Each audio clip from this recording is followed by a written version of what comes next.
News only views. आज की बात हमारे सांसद, जबलपुर के सांसद जो कि अभी 4 लाख से अधिक वोटों से विजयी हुए हैं। आशीष जी, हम आपका स्वागत करते हैं। हमारे चैनल में ये शुरुआत की गई है और मुझे लगता है कि दर्शकों तक मैं आपकी बात पहुंचाने की पूरी कोशिश करूंगा। आशीष जी, जब पहला चुनाव का माहौल चल रहा था और आपको क्या लग रहा था?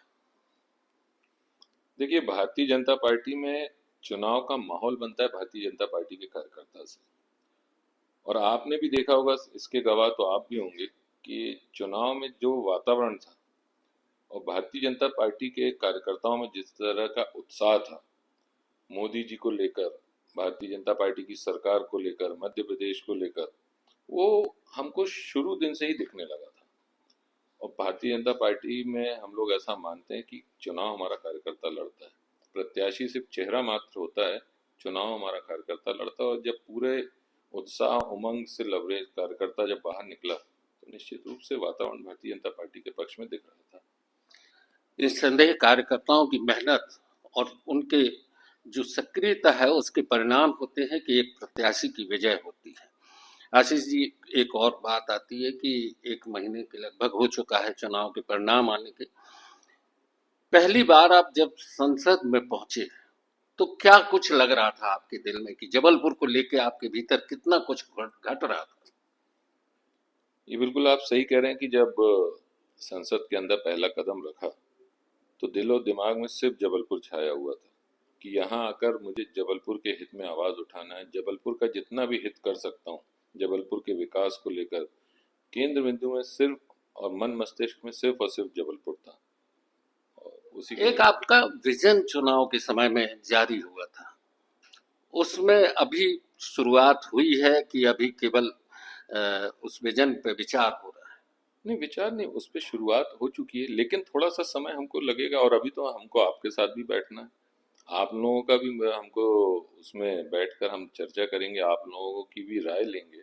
उसके अलावा क्योंकि देखिए, जबलपुर के जब हम समग्र विकास की बात करते हैं तो उसमें सभी वर्गों को हमको जोड़ना होगा। और आप लोग भी जबलपुर के लगभग सभी वर्गों के बीच आप लोगों का उठना बैठना होता है। उसके बाद जबलपुर की नीड क्या निकल के आ रही है, मैं ये चाहता हूँ कि समाज वर्ग से जो चीज़ें फीडबैक हमको मिले।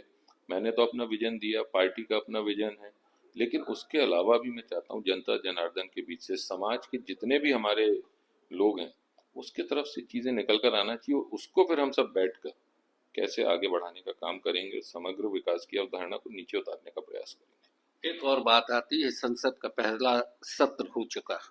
संसद के सत्र में लोगों को आपने सुना, देखा, समझा, सत्ता पक्ष को भी सुना, विपक्ष को भी सुना। क्या लगता है कि विपक्ष में कौन नेता है जिसके बारे में आपको लगता है कि वो कुछ गंभीरता से मुद्दे उठाए हैं? आपने बहुत अच्छा प्रश्न किया है। पहला अनुभव मेरा संसद का था। विपक्ष जिस तरीके से सकारात्मकता के साथ विपक्ष को आगे आना चाहिए, मुझे लगता है कि मैंने ही नहीं, पूरे देश ने इसको टीवी के माध्यम से देखा कि नेता प्रतिपक्ष किस तरीके का आचरण कर रहे थे, विपक्ष के नेता अन्य सांसद किस तरह का आचरण कर रहे थे। जब सदन के नेता, देश के प्रधानमंत्री माननीय मोदी जी बोल रहे थे, उस समय आप लोगों ने टीवी के माध्यम से देखा है। तो मुझे लगता है कि जिस गरिमा का कहीं ना कहीं प्रदर्शन विपक्ष को करना था, वो तो मुझे अभी तक देखने नहीं मिला ये पहले सत्र में।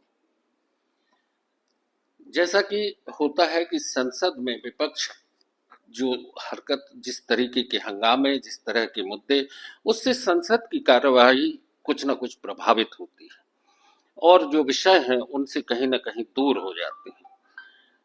आपको क्या लगता है कि आने वाले समय में जबलपुर के मुद्दों को लेके इस तरह के भी जब माहौल होगा तो किस तरह से आप रख पाएंगे?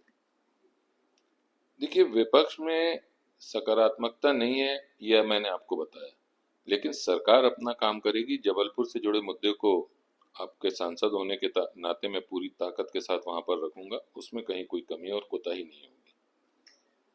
आशीष जी से हमारी चर्चा हुई और निश्चित है जबलपुर की आवाज सड़क से संसद तक पहुंचेगी और बहुत से मुद्दे होंगे जिन पर कि वो आगे यहाँ पर जबलपुर के लोगों को कुछ न कुछ नई दिशा देंगे।